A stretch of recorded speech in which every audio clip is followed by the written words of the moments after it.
जो कि आज एडो मैं बेन आने गिरे बाई और बजान ला रहे हैं भिवानी सतलुज आश्रम भिवानी। रात को बैठी हूँ मैं और अभी निकलना आ रहा।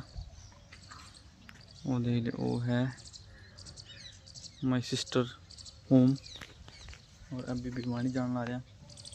अभी सुरतगढ़ जाऊँगा, सुरतगढ़ फिर सीधी ट्रेन है बटू फिर निकलेंगे। मौसम ठीक हो रही है अभी यहाँ तो। रात थोड़ी सी मेरे साथ बरसात आई, पहले आंधी आई फिर बरसात आई। अब ठीक है, मौसम ठंड होगी।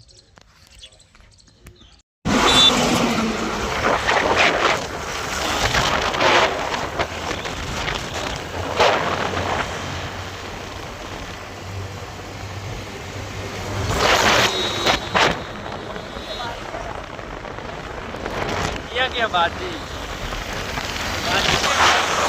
और कहती है बाजू आ गई।